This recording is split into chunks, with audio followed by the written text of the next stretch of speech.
Hello అండి అందరికీ welcome back to my channel. So ఈరోజు రివ్యూ స్టార్ట్ చేసేద్దాము. ఈరోజు రివ్యూ ఎక్కువసేపు ఉండదు, ఎందుకంటే మ్యాక్సిమం డిస్కషన్స్ అండ్ ఈరోజు జరిగింది ఒకే ఒక టాస్క్ అనమాట. సో దాని గురించే ఉంటుంది అండ్ అది కూడా చాలా సింపుల్ స్వీట్గా చెప్తాను. అందులో ఎవరు పాజిటివ్ అనిపించింది, ఎవరిది నెగిటివ్ అనిపించింది, ఎవరు ఏం చేసి ఉండకూడదు అనిపించింది నేను షేర్ చేస్తాను. హానెస్ట్లీ ఇది ప్యూర్లీ పర్సనల్ ఒపీనియన్ అండ్ ఆ ఎపిసోడ్ రివ్యూస్ అన్నీ ఎవరికి ఫేవర్ ఉండదు. ఆ ఎపిసోడ్ ప్రకారం ఆ రోజు గేమ్ ఎవరు బాగా ఆడారు అనే దాన్ని బట్టే ఉంటుందన్నమాట. అండ్ వీడియో ఎండింగ్లో అప్డేట్స్ కూడా ఇస్తూ ఉంటాను. ఎవరైనా నా ఛానల్ ఇంకా సబ్స్క్రైబ్ చేసుకోకపోతే సబ్స్క్రైబ్ చేసుకోండి. అన్నిటికీ మించి first like, share and subscribe my channel and like my videos too. And ఇప్పుడు రివ్యూ స్టార్ట్ చేసేద్దాము. సో మొత్తానికి మిల్క్ ప్యాకెట్స్ వీళ్ళు దాచేశారు కదా. So next day morning Ritu వచ్చి ఫ్రిడ్జ్ డోర్ ఓపెన్ చేసేసరికి మిల్క్ ప్యాకెట్స్ ఉండవు. మొత్తం హౌస్ మేట్స్ అందరూ షాక్ అవుతారనమాట. అసలు అన్ని ప్యాకెట్స్ ఎట్లా అవుతుంది అని. వీళ్ళందరి డౌట్ సంజన గారి మీదకే వెళ్తుంది. సంజన గారు నవ్వుతూ నాది కాదు, నేను కూడా టీ తాగుతా కదా సుమనన్న, నేనెందుకు చేస్తాను అని చెప్పేసి అంటారు. కళ్యాణ్ వచ్చి అడుగుతారు, నిన్న రాత్రి మీరు ఒక ప్యాకెట్ ఓపెన్ చేశారు కదా అది ఏమైంది అంటే అది కూడా లేదు అని అంటారనమాట. సో మొత్తానికైతే అందరికీ అనుమానం స్టార్ట్ అయింది. ఎవరా రెబల్ అని చెప్పి ఎతుకుతూ ఉంటారు. ఇమాన్యువల్ కూడా సంజన గారి మీదనే కొంచెం అనుమానంగా ఉంటున్నట్టు ఆలోచిస్తారు. అతని థాట్ కూడా సంజన మీదే వెళ్తుంది. బిగ్ బాస్ ఫోన్ వచ్చినప్పుడు కూడా నాకు ఎందుకో సంజన గారి మీద అన్నట్టు డౌట్ అని చెప్పి అంటాడనమాట ఇమాన్యువల్.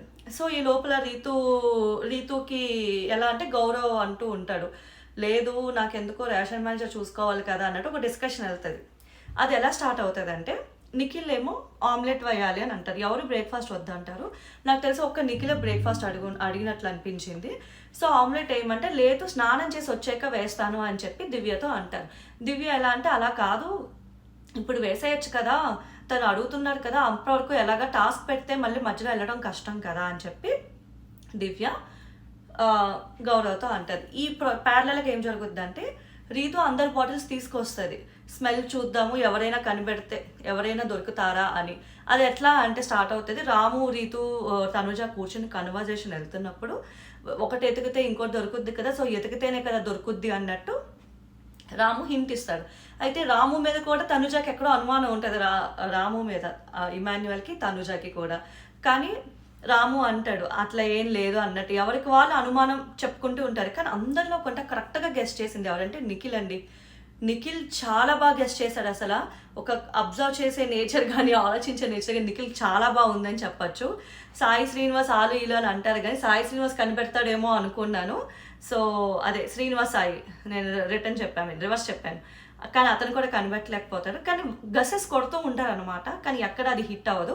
సో ఈ లోపల బ్యాక్ టు ద డిస్కషన్కి వచ్చేసరికి దివ్య గారు చెప్పిన విధానం ఏదైతే ఉందో అది కొంచెం రూడ్ అనిపించినప్పటికీ అక్కడ గౌరవ్ ఇచ్చే ఆన్సర్స్కి దివ్య ఎలా అంటే నేను కెప్టెన్ని, నేను చెప్పింది నువ్వు వినాలి అన్నట్టు. గౌరవ్ అంటాడు నేను చెయ్యను, నేను ఇంకేదైనా చేస్తాను, నేను ఇంకా కుకింగ్ డిపార్ట్మెంట్లో ఉండను అన్నట్టు మాట్లాడతారు.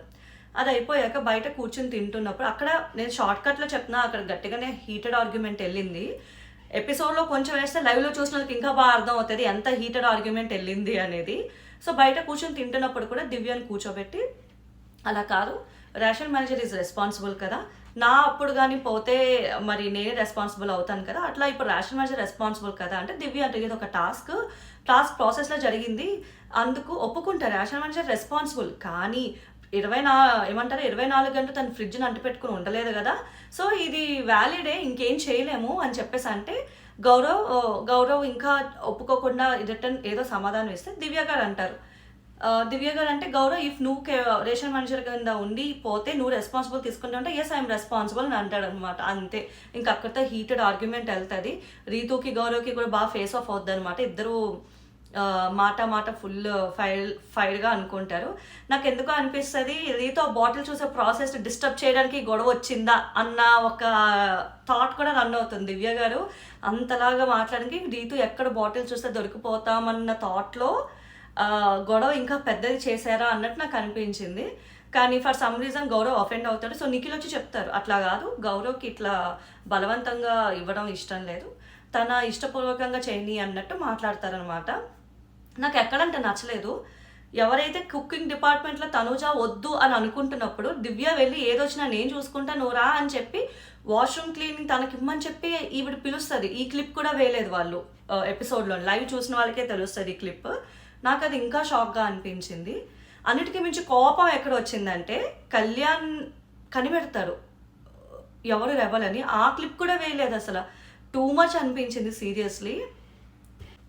సో ఎందుకు కళ్యాణ్ పడాల విషయంలో అన్ఫేర్ జరుగుతుంది అని అంటే, ఒక మేజర్ క్లిప్ కళ్యాణ్ ఎంత స్మార్ట్గా మూవ్ పెట్టి దివ్య దగ్గర నుంచి ఆన్సర్ తెప్పించిన విధానం ఏదైతే ఉందో అది ఎక్స్ట్రాడినరీ అండి. ఊరికినే అంటారా ఆర్మీ బ్యాక్గ్రౌండ్ అని అన్నట్లు అనిపించింది. సూపర్ అసలు. నిజంగా అతను ఎంత స్మార్ట్గా ప్లే చేశారంటే, నాకు ఒక టిప్ ఇచ్చారు బిగ్ బాస్. ఆ టిప్ రెబల్ అని తెలిసిన వాళ్ళకి ఇస్తేనే అది వర్కౌట్ అవుద్ది అని చెప్పి తను ఒక స్టోరీ అల్లి మొత్తానికి దివ్యయే రెబల్ అని చెప్పి రప్పించారు. అసలు రెబల్ అని చెప్పి తెలియకూడదు కదా, మరి తెలిసింది కదా, అయినా ఎందుకు బిగ్ బాస్ వాళ్ళని కెప్టెన్సీ కంటెండర్స్ చేశారు అనేది అది పెద్ద క్వశ్చన్ మార్క్. ఇప్పుడు బిగ్ బాస్ వచ్చి ఫిక్స్ అయ్యి వీళ్ళని చేద్దాం అనుకుంటే ఇంకో ఏదైనా చేసి ఉండాల్సింది. రెబల్ అని తెలిసినప్పుడు దివ్యాని కెప్టెన్సీ కంటెండర్స్ నుంచి తప్పించి ఉండాల్సింది అని అనిపించింది. ఎందుకంటే అక్కడ దివ్య చెప్పేసుకుంది అవును నేనే రెబల్ అని. కానీ కళ్యాణ్కి ఒక ఐడియా ఉంది రెబల్స్ అని అంటున్నారు అని, ఇంకెవరు అనేది తను చెప్పలేదు. ఆ మాట తీసుకువెళ్ళి మనకి ఎపిసోడ్లో ఎట్లా అంటే సింగిల్ క్లిప్లోని కళ్యాణ్ తెలుసు నేనే రెబల్ అని చెప్పేసుకున్నాను అని చెప్పి దివ్య అంటారు. కానీ అసలు కళ్యాణ్ ఏం అడిగితే తను ఏం చెప్పింది అన్నది చెప్పరనమాట. అండ్ నిఖిల్ చెప్తూ ఉంటారు దివ్య రాత్రంతా లేస్తూనే ఉంది, తను ఎక్కువ పడుకోలేదు అని చెప్పేసి అంటూ ఉంటారు, తన మీద అనుమానం ఉందని ఒక క్లిప్లో చెప్పడం జరుగుద్ది. తర్వాత ఒక చీటీ దొరుకుద్ది వీళ్ళకి, బిగ్ బాస్ ఇచ్చిన టాస్క్ చీటీ. వీళ్ళు ఎంత నిర్లక్ష్యంగా ఉన్నారంటే ఆ టాస్క్ చీటీ మొత్తానికి అది ఎలా దొరికిందో నేను అది మిస్ అయ్యా, లైవ్లోని నాకు తెలియలేదు. ఇక్కడ చెప్తారు ఏదో స్పాట్, నేను ఎలా మిస్ అయ్యి నాకు అది గుర్తు కూడా లేదు. మొత్తానికి ఆ చీటీ ఏదైతే టాస్క్ రాసి ఇచ్చారో ఆ చీటీ దొరికింది. దొరికితే గౌరవ్ ఇమాన్యుయల్ వెళ్ళి అది చీటీ చూసి అనలైజ్ చేస్తూ ఉంటారు, వీళ్ళ అని. రీతు వెళ్ళి ఏదో డీల్ మాట్లాడుతూ ఉంటుంది, రీతు రెబల్ అయితే తను తీయద్దని, నువ్వు రెబల్ అయితే నన్ను తీయద్దని. రీతు గారు ఏంటంటే ఈ వారం అంతా నేను దొంగ నువ్వు బయట పెట్టుకు నేను బయట పెట్టుకొని దొంగ గేమ్, దొంగ పోలీస్ గేమ్ కూడా కాదు, దొంగ గేమే ఆడారనమాట. ఆవిడకి ఏంటంటే ఎట్లా అయినా కంటెండర్ లిస్ట్లో ఉండాలి, ఈసారైనా కెప్టెన్ అవ్వాలి అని ఒక పట్టుదలతో ఉండి ప్రతి ఒక్కరితో ఒక డీల్ మాట్లాడుకున్నది అనమాట ఆవిడ. ఇలా కాదు ఇలాగా అని. అదైతే బాగా నచ్చింది. ఎందుకంటే సరే గేమ్ ఆడేసి ఉండిపోతే సరిపోదు కదా, ప్రతి ఒక్కరిని ఒక సపోర్ట్ గేమ్ అంటే హౌస్ మేట్స్ అంతా కలిపి ఒక ఒపీనియన్గా వెళ్ళాలి అని అన్న సిచ్యువేషన్ వస్తే రీతు గారికి సపోర్ట్ చేయాలంటే రీతు గారు ముందుగా వెళ్ళి ఎప్పుడో చవ్వాల్సిందే కదా. లాస్ట్ టైం తనుజ గారి దివ్య గారిది కెప్టెన్ టాస్క్లో కూడా తనుజ అందరి దగ్గరికి వెళ్ళే లోపే దివ్య ఆ రోజు మార్నింగ్ నుంచే మీరు చూస్తే live DJ captain task start అయ్యే మార్నింగ్ నుంచే ఒకవేళ టాస్క్ వస్తే నాకు సపోర్ట్ చేస్తారా అన్నట్టు ప్రతి ఒక్కరితో వెళ్ళి ఆవిడ పిచ్చింగ్ చేసుకుంటారు. సో నాకు ఈ విషయంలో రీతు కూడా చాలా ఫార్వర్డ్గా ముందుగా ఆలోచించి ఉన్నట్లు అనిపించింది. మొత్తానికైతే ఏమంటారు రీతు గారు మొత్తానికి అందరు డీల్స్ పెట్టుకుంటూ ఉంటారు. ఈ ప్రాసెస్లో ఎవరు రెబల్ అని హౌస్ మేట్స్ గెస్ట్ చేసి చెప్పాలి. ఆ ప్రాసెస్లో అందరూ డీమన్ పవన్ అంటూ ఉంటారు. సో మొత్తానికి నా డీమన్ పవన్ని టాస్క్ నుంచి తీసేశారు. అది వాళ్ళు ఇంటెన్షనల్గా చేసినా అన్ఇంటెన్షనల్గా చేసినా సరే డీమన్ పవన్ ఉంటే వీళ్ళందరికీ కెప్టెన్సీలో మైనస్ సెట్ కంటెండర్స్ టాస్క్లో. ఎందుకంటే అతను చాలా బాగా ఆడతాడు. అతను కళ్యాణ్ ఇమాన్యుయల్ ముగ్గురు చాలా బాగా ఆడతారు. కానీ ముగ్గురులో పోలిస్తే డీమన్ పవన్ ఎట్లా అంటే ఎట్లయినా ఇచ్చి పడేయాలి, ఆ బీస్ట్ మోడ్ అంటారు చూడండి, ఆ బీస్ట్ మోడ్ ఆన్ అన్నట్టు వెళ్ళి ఆడతాడు అనమాట అతను. అందుకు డీమన్ పవన్ అనగానే ప్రతి ఒక్కరు వనికి వెనక్కి వెళ్తారు, అందులో అయితే నో డౌట్. అందుకే వాళ్ళు తెలుసో తెలియకో కోరిండి అయినా సరే డీమన్ పవన్ని తీసేస్తారు. డీమన్ పవన్ రెబల్ అని చెప్పేసరికి డీమన్ పవన్ రెబల్ కాదు, అయినప్పటికీ అందరూ ఇట్లా ఓట్ వేయడంతో అతను out from the captaincy contenders task అంటారు. అతను ఎంత స్పోర్టివ్గా తీసుకుంటాడంటే అతనికి అవ్వాలనుంది, కెప్టెన్ అవ్వాలనుంది. బట్ స్టిల్ ఆయన కొంచెం డిసప్పాయింట్ అయ్యారు. మనకి అవి కూడా చూపించలేదండి ఎపిసోడ్లో. అట్లీస్ట్ కొన్ని ఎక్స్ప్రెషన్స్ అనేవి చూపించి ఉండాల్సింది. ఈసారి అయితే ఈ ఎపిసోడ్ ఎవరు ఎడిట్ చేశారో పాపం, వాళ్ళు ఏ ఉద్దేశంతో ఎడిట్ చేశారో తెలియదు కానీ ఫుల్ డిసప్పాయింటెడ్ అండి. ఎడిటర్కి చెప్పాలన్నమాట, అసలు మామూలు డిసప్పాయింట్మెంట్ లేదు అని. కళ్యాణ్ది ఎత్తి పడేశారు. తర్వాత డీమన్ పవన్ ఫీల్ అయ్యింది, అతను మాట్లాడింది, సర్లే ఏం చేస్తాం, let's wait for next task అన్నట్టు ఆయన స్పోర్టివ్ మైండ్గా తీసుకొని ఎట్లా ఫార్వర్డ్ వెళ్ళాడో డిస్కషన్ వెళ్తుంది. అది కూడా పెట్టలేదండి. నిజంగా లైవ్ చూసిన వాడికే ఇది తెలుస్తుంది అనమాట. సో అది కూడా చాలా అన్ఫెయిర్ అనిపించింది డీమన్ పవన్ విషయంలో జరిగింది కూడా. మొత్తానికి వీళ్ళందరూ వెనకన డిస్కస్ చేసుకున్నారు డీమన్ పవన్ని తీసేస్తారు. ఎందుకంటే అతను రెబల్ కాదు, బట్ అయినా అందరూ ఓటు వేయడంతో is out of captaincy contender task. ఇప్పుడు డిస్కషన్ వెళ్తూ ఉంటుంది ఎవరా అని. ఈ చీటీ చూసాక నిఖిల్ గారు అండి ఎంత బాగా గెస్ట్ చేశారంటే, నాకు తెలిసి సుమన్ లేదా దివ్య ఇద్దరు అయినా అయి ఉండొచ్చు, ఇద్దరు ఉంటే వాళ్ళిద్దరు అయ్యుతారని నిఖిల్ చాలా బాగా గెస్ట్ చేశాడు. నిఖిల్ వచ్చి చెప్తాడు, అయినా సుమన్ గారిని దివ్య గారిని ఎట్లయినా బిగ్ బాస్ పెడదాం అనుకున్నాడు కంటెండర్స్ లిస్ట్లోని, అందుకే ఉంచారు. ఫేవరిజం ఉండకూడదని అనిపించింది నాకైతే. ఇదైతే అసలు ఎక్స్పెక్ట్ చేయలేదు. ఇప్పటి వరకు జరిగిన సీజన్లో ఇలాంటి టాస్క్లో ఎవరైతే ఏదైనా టాస్క్ చేసి బయటపడతారో వాళ్ళు ఖచ్చితంగా out from the game as per rule. But ఈసారి ఎందుకు అవుట్ చేయలేదు అనేది అయితే ఆ బిగ్ బాస్కిను చూసే జనాలకే తెలియాలి. మీకేమైనా అనిపిస్తే, ఐ మీన్ మీ ఉద్దేశం ఏంటి ఈ విషయం మీద అనేది కామెంట్ డౌన్ చేయండి. సో ఇప్పుడు టాస్క్ స్టార్ట్ అవుతుంది. Touch it and feel it అని ఒక టాస్క్ అనమాట. క్లియర్ కట్గా అప్డేట్స్ చెప్తాను ఈ టాస్క్ది. సో టాస్క్ ఏంటంటే ఇది ప్రతి సీజన్లో జరిగే ఒక టాస్కే. ఈ టాస్క్ మొత్తం ఒక రూమ్లోని మొత్తం ఇట్లా హ్యాలోవిన్ ఫీల్ తెద్దాం అనుకున్నారేమో తెలియదు, మొత్తం ఇట్లా హారర్గా, ఐ మీన్ భయపడేలా డెకరేట్ చేసి ఒక ఇద్దరు మనుషులు నిజంగా ఈసారి మొహానికి మాస్కులు వేసి ఇట్లా దయ్యాల లెక్కన ఇట్లా ఒక పోడియం లెక్క ఒక సాఫ్ట్ స్పాంజ్ స్టిక్ అనుకుంటా అది పట్టుకొని నించున్నారనమాట. సంజన గారు ఫస్ట్ లాన్కి వెళ్ళి అక్కడ ఏమేమి ఉన్నాయి ఏంటి అని చూసి రావాలన్నమాట. ఆవిడ వెళ్తారు, వామ్మో డెవిల్ అనుకుని ఆవిడ వెనక్కి వచ్చి అలిచిన విధానం అయితే భలే ఫన్నీ అనిపించింది, అయిపోయారు వీళ్ళు అని. సో ఈవిడ హాల్లో కూర్చొని అక్కడ స్క్రీన్లో కనిపిస్తూ ఉంటుంది. దాన్ని బట్టి వీళ్ళు ఎన్ని ఐటమ్స్ గెస్ట్ చేయగలిగారు, ఎన్ని బిస్కెట్ అయ్యారు అనేది చెప్పాలన్నమాట. అయితే ఫస్ట్ అనుజ గారు వెళ్తారు. ఆవిడ చాలా భయపడిపోతారు. కొంతమంది అది సీరియల్ కంటెంట్ అన్నారు, కొంతమంది అంతా ఆవిడకి అది భయం ఇది భయం అంటే అన్ని భయమైనా ఆవిడకి అన్నట్టు ట్రోల్ చేశారు. కానీ ఫ్రాంక్లీ స్పీకింగ్ ఎవరికైనా చీకట్లో వెళ్ళి ఒకటి పట్టుకుంటే ఎవరికైనా భయమే. ఇదైతే నాకు ఊరికనే తనుజ గారిని ఏమంటే ట్రోల్ చేసినట్లు అనిపించింది, కానీ ఆవిడ నిజంగానే భయపడినట్లు నాకైతే అనిపించింది. ఎక్కడ ఆవిడ ఓవర్గా ఇట్లా ఏడ్చినట్టయితే ఏం అనిపించలేదు. ఆవిడ వెళ్తారు, ఐటమ్స్ ఇట్లా గెస్ట్ చేస్తారు, బాగానే గెస్ట్ చేశారు ఆవిడ చెప్పినంత వరకు. కానీ ఒక చోట అయితే ఇదేదో పట్టుకోవడానికి ఇది షో పీస్లో ఉంది అని ఏదో అంటారు. అక్కడ కొంచెం సంజన గారు లిటిల్ బిట్ హింట్ ఇచ్చినట్టు అనిపించింది, అంత ఓవర్ హింట్ ఇవ్వలేదన్నమాట ఆవిడ. సో లిటిల్ బిట్ హింట్ ఇచ్చినట్లు అనిపించింది. అది కూడా హింట్ అని అనక్కర్లేదులేండి ఒక రకంగా.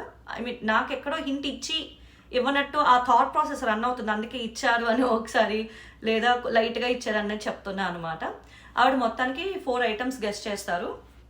కానీ సంజన గారు ఎంత స్వీట్ అంటే ఆవిడ బయటకి ఇంకా రావడానికి అక్కడ స్టక్ అయిపోతే గబగబా డోర్ ఓపెన్ చేసుకుని వెళ్ళి తీసుకొచ్చి ఆమెను పట్టుకుని ఊరుకోబెట్టి మనసులో ఉన్న మాట వింటారు అనమాట. చాలా స్వీట్ అనిపించింది ఆవిడ. సంజన గారి గురించి క్లియర్గా నేను మాట్లాడతాను ఈ అప్డేట్స్ అయ్యాక, వీడియో ఎండింగ్లో మాట్లాడతాను. ఆవిడ గురించి నిజంగా మాట్లాడుకోవాలి ఈ రోజైతే ఈ వీడియోలోని. పాజిటివ్ అండి, చాలా పాజిటివ్. సో సెకండ్ ఎవరు దివ్య వెళ్తారు. దివ్య గారండి ఆడ పులి అంటే ఆవిడ అనిపించింది, ఎక్కడ భయపడలే, చేయగటైనా అనవసరం ఆ తాడు పట్టుకున్నారు, అది వెళ్ళే వరకు ట్రై చేశారు. దాని తర్వాత అక్కడ ఏవో ఐటమ్స్ ఉన్నాయో చూసుకున్నారు, 2-3 చెప్పినట్టు ఉన్నారు ఆవిడ. సో తర్వాత ఇంకా వెనక్కి వచ్చేస్తారు అనమాట, మిగిలిన తెలియక వెనక్కి వచ్చేసి బయటకు వచ్చేస్తారు. ఇప్పుడు రీతు గారిది ఆడ పులి భయమే ఉండదు అని ఆవిడ ఇచ్చిన కాన్ఫిడెన్స్ లుక్ ఉంది కదా, భలే ఫన్నీ అనిపించింది. అండ్ తర్వాత లాన్కి వెళ్ళాక ఆవిడ భయపడిన విధానం కూడా చాలా ఫన్నీగా అనిపించింది. నాకు తెలిసి ఖచ్చితంగా వీకెండ్ ఒక వీడియో తయారు చేసి రీతు వేస్తారు అని అనిపిస్తుంది. ఎందుకంటే అది ఒక ఫన్నీ కంటెంట్ ఉంది, మంచిగా బీజిఎమ్స్ అవి పెట్టి వేయచ్చు ఒక ఫన్నీ కింద. సో ఆవిడ వెళ్తారు. నాకు ఇక్కడ ఎక్కడో ఒక రకంగా ఒక చిన్న అన్ఫెయిర్ అనిపించింది. ఎందుకంటే సంజన అక్కడ హింట్ ఏంటి కాదు, డైరెక్ట్గా ఆవిడ క్లూ ఇచ్చేస్తుంది. ఆవిడ సంజన గారు ఏంటంటే ఒక స్క్రబ్బర్ పెడతారు, ఇదేంటో తెలియట్లేదు, ఇదేంటి సంజన గారు అంటే నీకు ఇష్టం అదే అని చెప్పి డైరెక్ట్గా సంజన గారు ఒక హింట్ ఇస్తారు. అది ఎక్కడో కొంచెం అన్ఫెయిర్ అనిపించింది నాకు, ఇవ్వకుండా ఉండాల్సిందే అనిపించింది. బట్ స్టిల్ రీతు గారు బయటకు వస్తారు. అక్కడ వాళ్ళిద్దరు కూడా ఎవరైతే రాక్షసుల నుంచి వాళ్ళు కూడా ఆ స్పాంజ్ స్టిక్ పట్టుకుని ఇట్లా రీతుకి వేస్తూ ఉంటారనమాట. బయటికి రాగానే అసలు ఏమి ఎరగనట్టు ఫేస్ పెట్టుకుని ఇదవుతే భయపడుతుంది, ఆ ఎక్స్ప్రెషన్ తెలుస్తుంది. కానీ సంజన గారు ఆ రీతు లోన్కి వెళ్ళేటప్పుడు అంటే నీకు టిప్ ఇస్తానని నువ్వు భయపడకు, బ్రేవ్గా ఉండు అని చెప్తారు అనమాట. సో అక్కడితో టాస్క్ ఫినిష్ అవుతుంది. ఈ టాస్క్ విన్నర్ తనూజ గారు అవుతారనమాట. అందరికంటే ఆవిడే ఎక్కువ ఐటమ్స్ గెస్ట్ చేసి పెట్టారు అని. ఇప్పుడు విషయానికి చెప్పుకోవాలి అని అంటే ఇందులో ఇక్కడితో ఎండ్ అవుతుంది ఎపిసోడ్. ఫస్ట్ థింగ్ ఈరోజు దివ్య గారిది చాలా యాటిట్యూడ్గా రూడ్గా అనిపిస్తుంది చాలా విషయాలు. ఎందుకంటే గౌరవ్ని ఎందుకో ఆవిడ తక్కువ చేసి చూసినట్టు కొన్ని సందర్భాల్లో అనిపిస్తుంది. మాట్లాడిన విధానం, డిస్కషన్, అసలు కనీసం ఆయన ఏం చెప్తున్నాడో ఒక సందర్భంలో ఆవిడ వినడానికి రెడీ అవ్వదన్నమాట. అది ఎందుకు ఆవిడ అలా చేశారన్నది కెప్టెన్షిప్ అని అధికారంతో చేశారా, లేదా గౌరవ్ మాట వినడు అన్న ఒక ఒపీనియన్ పెట్టుకుని చేశారో తెలియదు. కానీ అలా అయితే చేసి ఉండకూడదు అనిపించింది. అతను కూడా చాలా లోగా ఫీల్ అవుతారు కదా! అట్లా ఒకళ్ళ మాట ఖాతరు చేయకుండా అట్లా ఇచ్చేస్తే. గౌరవ్ కూడా వచ్చి కెమెరాకి చెప్పుకుంటాడు. నేను ఇంతవరకు ఫ్రెండ్ అనుకున్నాను. కానీ యాస్ ఎ ఫ్రెండ్‌గా కూడా కాదు. నన్ను ఇట్లా ట్రీట్ చేస్తున్నారని చెప్పి గౌరవ్ లోన్లీ ఫీల్ అయ్యి లో ఫీల్ అవుతాడు. పాపం వచ్చి ఇట్లా కెమెరాకి చెప్పుకుంటాడు. Second point కళ్యాణ్‌ది. కళ్యాణ్‌ది అయితే అసలు కనీసం క్లిప్పే ప్లే చేయలేదు. అదైతే వెరీ వెరీ అన్‌ఫెయిర్. చాలా ఏమంటారు పార్షియల్‌గా ఈరోజు ఎపిసోడ్ వెళ్ళిందని చెప్పుకోవచ్చు. మూడోది డెమాన్ పవన్ అండి. ఆయన్ని తీసి పడేశారు. ఆయనకి ఇక కెప్టెన్సీ అయ్యే ఛాన్సే ఇచ్చేలా లేరు అన్నట్లు అనిపించింది. అండ్ ఫోర్త్ సంజన గారి గురించి మాట్లాడుకోవాలండి. ఎంత బాగా ఆవిడ ఉన్నారంటే స్పోర్టివ్‌గా, ఫన్నీగా ఒకొక్క పాజిటివ్ వేలో కంటెంట్ జనరేట్ చేస్తూ ఈవెన్ బర్నీ గారి సంజన గారి కన్వర్జేషన్ ఎంత బాగా అనిపించిందంటే even Sanjana Suman conversation tea గురించి వెళ్తది. అది కూడా చాలా ఫన్నీగా అనిపించింది. చాలా బాగుంది. ఈ వారం అయితే ఆవిడ తోపు లెవెల్‌లో కంటెంట్ ఇచ్చారని చెప్పను గానీ, ఎక్కడ నెగెటివ్ వెళ్ళలేదు. చాలా పీస్‌ఫుల్‌గా వెళ్ళింది ఆవిడ విషయంలో అని చెప్పుకోవచ్చనమాట. సో, ఇది ఈరోజు ఎపిసోడ్ రివ్యూ. అండ్ ఇప్పటి వరకు అయితే ఓటింగ్ అనాలిసిస్‌లో నిన్నటి వరకు సుమన్ శెట్టి గారు అండ్ సాయి శ్రీనివాస్ బాటమ్ 2లో ఉంటే, ఇప్పుడు రాము రాథోడ్ అండ్ సాయి శ్రీనివాస్ బాటమ్ 2లో ఉన్నారు.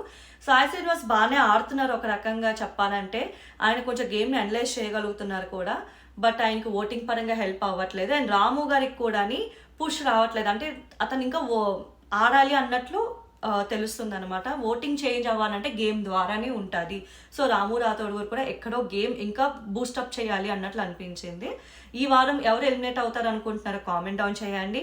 అండ్ కెప్టెన్ ఎవరు అవుతారు అనుకుంటున్నారో కూడా కామెంట్ డౌన్ చేయండి. నా రివ్యూ నచ్చినట్టయితే don't forget to like, share and subscribe my channel.